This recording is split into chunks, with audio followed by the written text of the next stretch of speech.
Mardi 12 janvier 2016, bonjour à tous. À la une de l'actualité, forte explosion en plein cœur d'Istanbul il y a quelques instants. On parle d'au moins 10 morts et on saura dans les heures qui viennent s'il s'agit d'un attentat terroriste. Émotion toujours vive à Marseille après une nouvelle agression antisémite. Pour le chef de l'État, c'est une attaque innommable et injustifiable. La garde à vue du suspect a été prolongée de 24 heures. François Hollande qui remet un coup de barre à gauche. L'urgence sociale après l'urgence sécuritaire, service civique, formation, construction verte. On reviendra sur les annonces du président. Il le sait, 2016 est l'année de la dernière chance. En Allemagne, crainte d'une vague xénophobe après les agressions du Nouvel An à Cologne. Des violences anti-étrangers sont organisées sur les réseaux sociaux. Un haut responsable parle d'un avant et d'un après Cologne.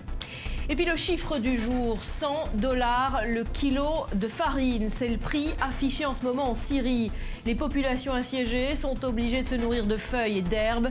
La famine est devenue une arme de guerre pour le régime. Enfin, en Israël, un mot de politique, Bibi contre Netanyahou. Des primaires seront organisées au Likoud alors que le Premier ministre n'a aucun challenger. Netanyahou, l'indéboulonnable, on y revient dans quelques instants. Bienvenue à tous. C'est donc une forte explosion qui a retenti il y a un peu plus d'une heure dans le cœur d'Istanbul. Déflagration dans la zone touristique de la ville, non loin de la Mosquée Bleue. Ce que l'on sait avec Océane Nicole. Une scène d'horreur à Istanbul. Il est environ 10h20 ce mardi quand une explosion survient dans le cœur de la ville, dans le quartier touristique de Sultanahmet, un quartier très fréquenté. L'explosion a eu lieu sur la place centrale, devant la basilique Sainte-Sophie et à quelques mètres de la Mosquée Bleue, deux principaux sites touristiques de la ville. L'explosion a fait plusieurs victimes et des dizaines de blessés. La police et les services de secours turcs sont arrivés très rapidement sur place. Tous les transports publics ont été arrêtés. Les causes de cette explosion restent encore inconnues. Les médias turcs évoquent un attentat-suicide. Depuis plusieurs mois, la Turquie vit en état d'alerte depuis le double attentat-suicide devant la gare centrale d'Ankara. Une attaque qui avait fait 103 morts le 10 octobre dernier. Cyril, ça ressemble bien à un attentat, une attaque qui n'a toujours pas été revendiquée à l'heure actuelle. Est-ce qu'on peut déjà tout de même envisager des pistes ? Barbara, Daesh ou PKK, deux acronymes. Le premier, c'est celui, vous le savez, de l'organisation de l'État islamique. Alors, en croire les premiers éléments de l'enquête, il s'agirait d'un attentat-suicide. On sait que c'est un mode opératoire qui est très utilisé par les djihadistes. Souvenez-vous de cet attentat-suicide de Suruç en juillet dernier à la frontière syrienne qui avait fait 33 morts et celui du double attentat-suicide de la gare d'Ankara qui avait fait, lui, 102 morts. Alors, pourquoi Daesh est le suspect parfait ? Eh bien, parce que, après avoir longtemps tergiversé, la Turquie a finalement rejoint la coalition internationale contre Daesh. On sait, ces bases aériennes servent à pilonner les djihadistes. Voilà donc un environnement qui est susceptible de justifier le représailles donc de Daesh. Le second acronyme, la seconde piste, c'est le PKK, le Parti des travailleurs indépendants kurdes. On sait qu'il y a 3 ans, le fragile processus de paix entre les autorités turques et les séparatistes a volé en éclats, notamment après les frappes d'Ankara sur les bases militaires kurdes en Irak. En décembre, souvenez-vous, l'armée a lancé une très vaste opération d'envergure dans le sud-est, cette fois-ci, pour déloger les miliciens du PKK, 100 morts en seulement 5 jours. Voilà donc ce qui pourrait expliquer des représailles du PKK contre Ankara. Un bémol toutefois, parce que les séparatistes kurdes généralement s'en prennent à des cibles policières ou à des cibles militaires et non à des touristes ou à des civils turcs, comme ça semble être le cas. C'est donc la piste Daesh qui est privilégiée. Pourquoi ? Bien parce qu'on sait que Daesh est en grande difficulté en Syrie et en Irak. On sait qu'il était en net recul. Il essaye donc d'exporter le conflit et de frapper le ventre mou des membres de la coalition, que ce soit à Istanbul ou à Paris. Voilà, on en saura plus dans les heures qui viennent. On suit ce dossier évidemment de près dans nos prochaines éditions. Merci à Cyril. Retour en France, un garçon sans histoire qui passe à l'acte, séduit par la propagande de Daesh justement. Sa radicalisation est passée inaperçue, même au sein de sa famille. Et pourtant, hier matin à Marseille, c'est une envie de tuer qu'a vu dans ses yeux l'enseignant juif attaqué. Myriam Aman. Marseille, 9e arrondissement. Nous sommes dans un quartier où vit une importante communauté juive. Benjamin, un enseignant de 35 ans portant la kippa, se rend dans l'école juive dans laquelle il enseigne. Un jeune homme de 15 ans se rue sur lui, il tient en main une machette, crie Allah Akbar et porte plusieurs coups. Le livre de prière que Benjamin tient dans ses bras lui sert alors de bouclier. La victime s'en sort avec quelques blessures à la main et au dos. L'agresseur, arrêté quelques instants plus tard, est un Turc inconnu des services de renseignement. Il a revendiqué avoir agi ainsi au nom d'Allah, de l'État islamique, répétant avoir agi à plusieurs reprises au nom de Daesh. Il est totalement inconnu des services de police et totalement inconnu des services de justice. Les représentants des organisations juives de Marseille se sont rendus immédiatement sur les lieux de l'agression.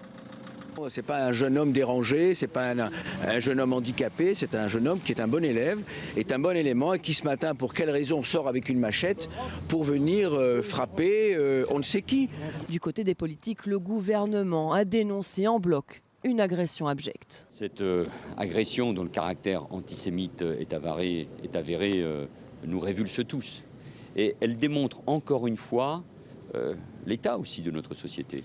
Après les revendications de l'assaillant, le parquet antiterroriste a été saisi.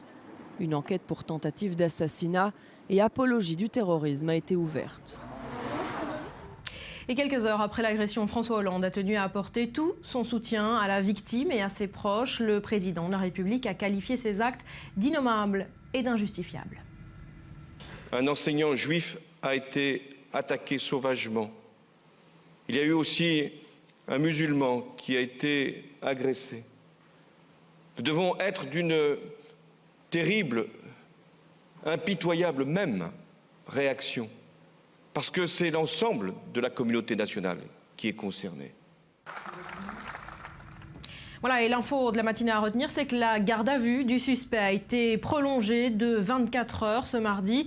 On s'arrête sur son profil. D'abord son âge. Il est extrêmement jeune, Mathias. Il a à peine 15 ans. Oui, alors il aura 16 ans la semaine prochaine. Cela dit, la garde à vue, vous l'avez dit, a été prolongée de 24 heures. Elle ne pourra pas dépasser les 48 heures. Une enquête, puisqu'il est mineur, tout simplement. Une enquête a été ouverte à Marseille pour des chefs de tentative d'assassinat aggravé et en raison d'une appartenance religieuse. C'est donc un acte antisémite.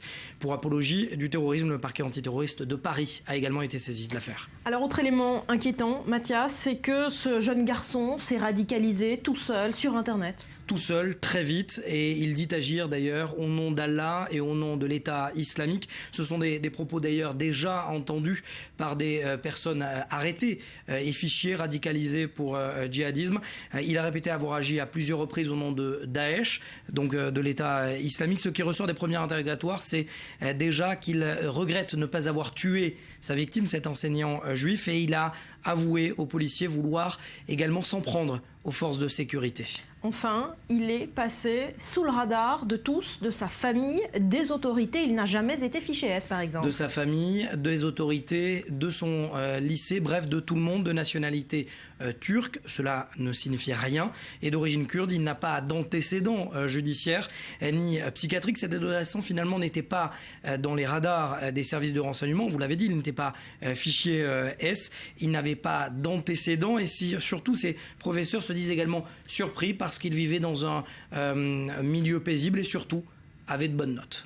Merci Mathias. Et à noter cette information signée par nos confrères d'Europe 1. Un homme de confession juive a été retrouvé ce matin mort dans son appartement de Créteil. C'est son frère, inquiet de ne pas l'avoir vu hier soir à la synagogue, qui l'a retrouvé à son domicile ce matin. L'homme est un élu Les Républicains. Il était conseiller municipal à Créteil. Un mot de politique. À présent, François Hollande, à gauche, toute. Le chef de l'État a prononcé ses vœux à la jeunesse et aux forces de l'engagement. C'était hier soir à la Maison de la Radio. Alors après l'urgence sécuritaire, l'urgence sociale, plusieurs annonces du président de la République. Il souhaite notamment étendre le service civique. Océane Nicole. Tout misé sur le service civique, François Hollande a exprimé ce lundi ses vœux à la jeunesse et aux forces de l'engagement. Il réaffirme son souhait de pousser les jeunes à s'engager et ce dès leur plus jeune âge. Le président veut notamment étendre le service civique en le rendant accessible à la moitié d'une classe d'âge d'ici 2018 et en le généralisant après 2020. Près de 350 000 jeunes de 16 à 25 ans seront concernés. Ils pourront effectuer une mission d'intérêt général de 6 à 12 mois, une sorte de stage qui sera indemnisé de 573 € net par mois. Des missions auprès d'associations, de collectivités ou auprès des services publics. S'engager, c'est être utile deux fois. Pour soi, et pour les autres. S'engager, c'est une volonté plus qu'un devoir. C'est une décision plus qu'une obligation. C'est une fierté plus qu'une nécessité. Le chef d'État français a également profité de ses vœux pour rendre un hommage au chanteur David Bowie. Et il avait eu cette formule en disant que chacun, à un moment dans sa vie, pouvait être un héros. Un héros d'un seul jour, mais un héros. Il ne s'agit pas de demander à tous les jeunes citoyens d'être des héros, mais tout simplement de prendre leur part à l'acte que nous posons ensemble aujourd'hui. François Hollande souhaite la création d'un parcours citoyen, un nouveau programme composé de 300 heures d'enseignement moral et civique de l'école élémentaire à la classe de terminale. Le but, transmettre aux élèves les valeurs de la République. Dans le même temps, les jeunes recevront pour leur 16e anniversaire un livret citoyen, un livre qui leur permettra de découvrir leurs nouveaux droits de citoyens et leurs devoirs au fur et à mesure de leur parcours scolaire. Le président français a d'ailleurs sollicité les entreprises à consulter ce livret de citoyens lors d'entretien d'embauche. Un plus, selon François Hollande, pour les demandeurs d'emploi.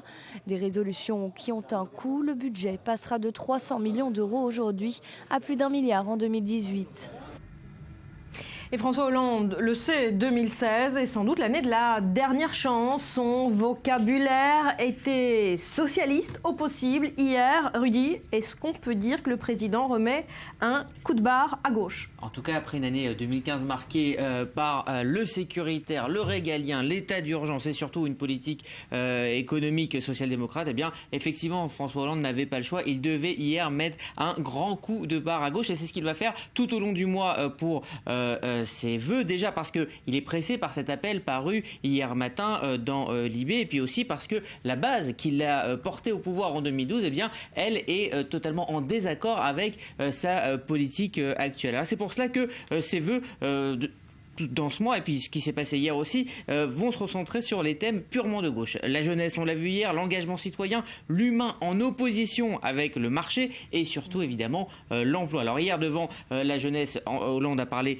d'augmentation de budget de l'éducation nationale, d'emploi d'avenir, d'accès au logement des jeunes. Il ne s'est pas privé aussi de faire des compliments au corps enseignant et au corps associatif. Et il a utilisé clairement un champ lexical purement de gauche. Il citait Victor Hugo, il a cité Les Misérables, il a utilisé les mots ensemble, partage, s'engager, progrès social pour les autres. Et puis un appel du pied aussi à la gauche, de sa gauche, aux écologistes notamment. Oui, parce qu'il n'oublie pas que dans l'appel justement signé hier dans Libé, eh bien, il y avait des dirigeants écologistes comme Daniel Cohn-Bendit par exemple. Alors après une COP21 assez réussie, l'idée c'est de se rapprocher des écologistes sur le plan des idées, tout simplement pour éviter une candidature verte en 2017, parce qu'il le sait, l'accès au second tour est loin d'être garanti. Voilà, faire front uni à gauche, c'est sans doute le mot d'ordre. Merci Rudy. Ces images à présent, celles d'un début timide pour le camp humanitaire de Calais. Première nuit pour 144 migrants dans ces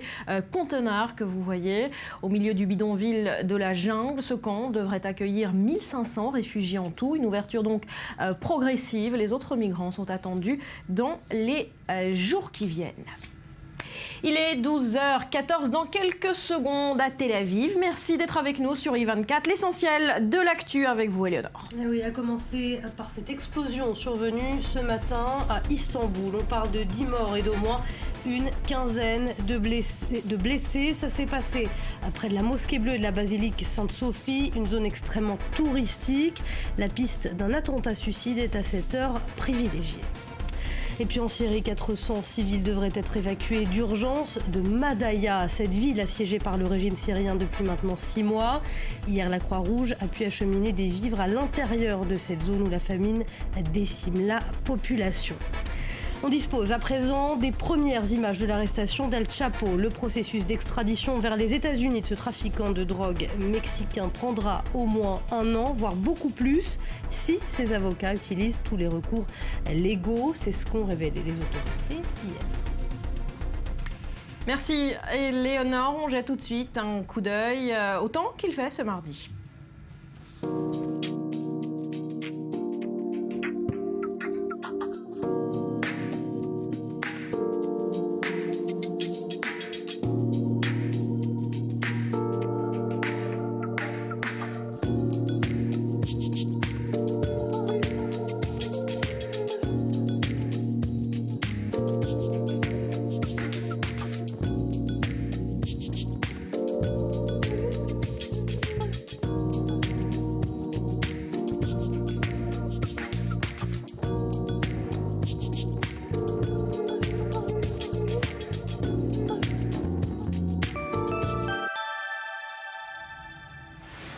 Voilà, il est 12h15 à Tel Aviv. Merci d'être avec nous. Autre titre de l'actualité, il y aura un avant et un après. Cologne, en Allemagne, les agressions de nombreuses femmes lors de la nuit de la Saint-Sylvestre ont provoqué un choc profond et durable dans tout le pays. Et on craint désormais une déferlante d'agressions xénophobes.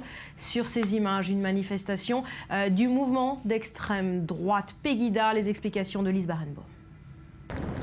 La quasi-totalité des suspects sont d'origine étrangère. C'est ce qu'ont révélé les autorités allemandes.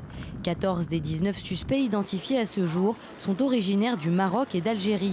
4 d'entre eux ont été placés en détention provisoire suite aux agressions qui se sont déroulées dans la nuit du 31 décembre.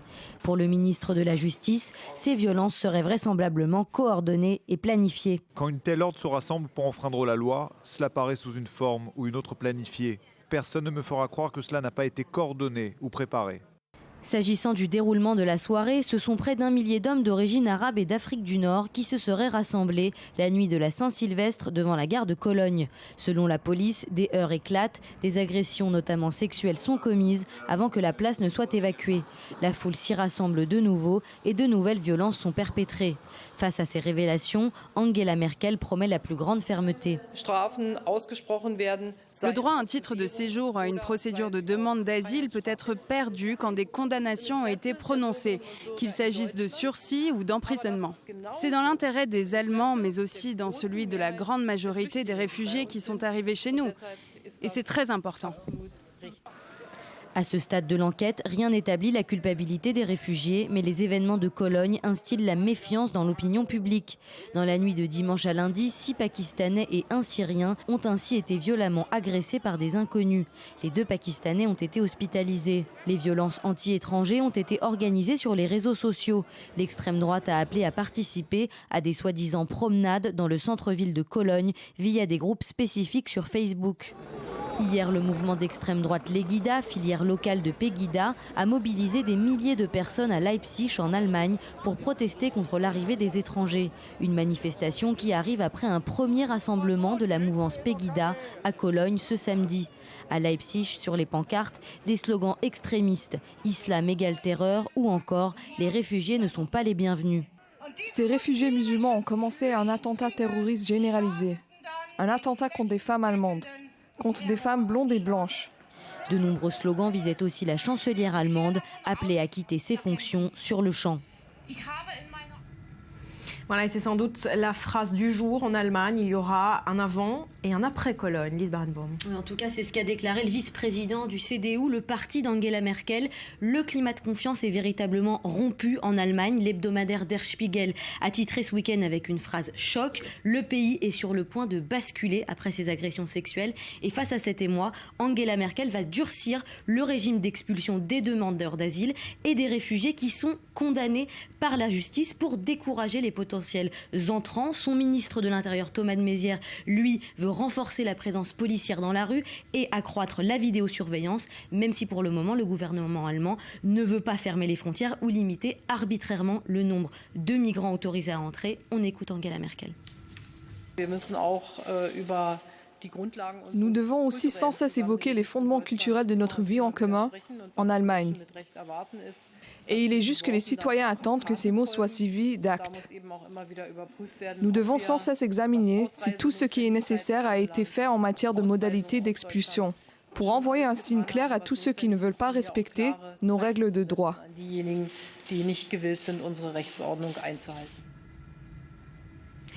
Est-ce qu'on peut parler, Lise, d'une volte-face de la part d'Angela Merkel dans sa politique migratoire qui pourrait d'ailleurs mener à un changement de politique européenne ? Alors en tout cas, l'ère de la société multiculti, comme on dit en allemand, la société multiculturelle est bel et bien terminée. La chancelière a même parlé d'un devoir d'intégration pour les immigrés et son parti s'est mis d'accord pour demander à ce que la perte du droit d'asile soit plus systématique quand le demandeur d'asile a commis un délit. Pour le moment, on expulse un demandeur d'asile en Allemagne que s'il est condamné à au moins 3 ans de prison et si sa santé ou sa vie ne sont pas menacées dans son pays d'origine. En 2015, 1 100 000 demandeurs demandeurs d'asile ont afflué vers l'Allemagne. Et pour 2016, les pronostics sont très élevés. On en saura plus à la mi-journée puisque la chancelière va donner une conférence de presse. Voilà, des déclarations très attendues, en tout cas dans son pays. Merci Lise. Et la Saint-Sylvestre chaotique de Cologne a des répercussions jusqu'en Suède. La police suédoise a reconnu hier avoir caché des informations sur une quinzaine d'agressions sexuelles l'été dernier. Ça s'est passé lors du plus grand festival de musique d'Europe pour la jeunesse. Allez, en Israël, un mot de politique. Bibi contre Netanyahou. Des primaires seront bel et bien organisées dans son parti, le Likoud, alors que le Premier ministre n'a aucun challenger. Netanyahou, l'un déboulonnable. Dror, on voit ça avec vous. C'est donc le 23 février prochain que doit se tenir ce drôle de scrutin. Oui, les 100 000 membres du Likoud auront le choix entre un bulletin Benjamin Netanyahou et un bulletin blanc. Alors c'est assez hors du commun parce qu'en général, Barbara, lorsqu'on a un scrutin avec un seul candidat, eh bien les électeurs ont le choix entre un bulletin pour le candidat en question et un bulletin contre. Et là, c'est pas le cas. Les électeurs du Likoud, les membres du Likoud qui ne sont pas satisfaits de Benjamin Netanyahou, et il y en a, eh bien ils ne pourront que glisser dans l'urne un bulletin blanc, et les bulletins blancs, Barbara, ne seront pas comptabilisés. Donc le prochain leader du Likoud, et donc le prochain leader de la droite, et donc probablement, étant donné l'état sociologique du pays, le prochain leader du pays, s'appelle Benjamin Netanyahou. Alors, aucun challenger pour affronter Benjamin Netanyahou qui a très bien réussi à faire le vide autour de lui. Finalement, comment en est-on arrivé là ? Déjà, avec un coup de génie politique dont on est assez coutumier chez Benjamin Netanyahou, il a décidé, il a fait accepter aux instances de son parti l'avancée de la date de ces fameuses élections primaires. Initialement, elles auraient dû avoir lieu 6 mois avant les prochaines élections générales, les élections à la Knesset. Et là, il est parvenu à imposer à son parti, bien qu'elles aient lieu le 23 février prochain, c'est dans quelques semaines. Donc il a coupé l'herbe sous le pied de ses concurrents potentiels. Et puis, en fait, depuis toujours, Benjamin Netanyahou est quelqu'un qui n'a jamais véritablement accepté qu'il y ait des concurrents, des challengers autour de lui. Il n'a pas préparé de dauphin potentiel. Donc il est au pouvoir depuis longtemps et il a bien l'intention d'y rester encore longtemps. Ce n'est pourtant pas une situation idéale pour le Premier ministre. Non, c'est pas idéal. C'est pas idéal parce que d'une part, il y a un problème d'image. Lorsqu'on a ce genre de scrutin avec, encore une fois, le choix entre Netanyahou et un bulletin blanc, eh bien, ça rappelle des méthodes qui sont assez éloignées de la culture politique démocratique israélienne. Et puis, il y a un problème aussi de mobilisation. On verra ça le 23 février, parce qu'il y a peu d'enjeux pour ces élections primaires, puisqu'il n'y a qu'un seul candidat, Netanyahou, et donc peu de mobilisation, et un risque de faible mobilisation, et donc un risque pour Netanyahou d'être élu, oui, mais d'être mal élu. Mais élu quand même. Merci. Élu quand même, ça ne fait aucun doute. Dror Even Sapir. En bref, cette image, ça fait partie des images du jour. Il ne fallait pas la rater hier. Et de 5 pour Lionel Messi. L'Argentin a remporté son 5e Ballon d'Or. Il est ainsi le meilleur joueur du monde de l'année. En tout cas, voici ces images de la cérémonie d'hier. Et au lendemain de l'annonce de sa mort, hommage en cascade pour David Bowie, génie créateur, influence politique, icône esthétique. Bref, le monde salue la pop star disparue, Gabrielle Nolin. Londres, New York, Berlin, Hollywood. Les hommages à David Bowie se multiplient à travers le monde. Dans son quartier natal, à Brixton, fête de rue, chants et danse à l'honneur de la star britannique. Plus d'1 millier de personnes ont entonné Space Oddity, un tube du chanteur. Je ne pouvais pas ne pas venir. Il a été tellement important musicalement et tellement important pour moi. Il m'a aidé à être cool et à ne pas copier les autres. Sur son étoile à Hollywood Boulevard, des fleurs et des bougies. Les fans pleurent leur idole. Ma mère m'a réveillée ce matin et je ne pouvais pas respirer. J'ai acheté son nouvel album il y a 2 jours pour son anniversaire. Et maintenant, je comprends mieux. C'était son cadeau d'adieu pour nous. C'est fou. Pareil devant son domicile à New York, où des fans sont venus se recueillir. Une scène qui se retrouve également à Berlin, où l'artiste a vécu 3 ans dans les années 70 et tissé un lien particulier avec cette ville. Elle lui aurait permis de retrouver l'inspiration après des tournées éreintantes. Un lien honoré par les habitants. J'ai entendu ce matin que David Bowie était mort et j'étais complètement sous le choc. Je ne m'y attendais vraiment pas. Et comme je vis dans le quartier, je me suis dit que j'allais venir juste pour dire au revoir, encore une fois, pour lui dire adieu. Le monde de la mode aussi a tenu à célébrer la star. Lors du défilé de la Fashion Week, Bowie était inscrit en noir sur la paume des mains d'une des mannequins Burberry. Le chanteur de rock britannique est mort dimanche à l'âge de 69 ans des suites d'un cancer. 3 jours après la parution de son album Black Star. À suivre dans le journal, porter de l'aftershave et se raser de plus près, ce sont les conseils pratiques pour devenir un bon loup solitaire de Daesh. Un guide pratique en anglais vient d'être publié par l'État islamique. On en parle dans un peu moins de 10 minutes sur I24. Restez avec nous.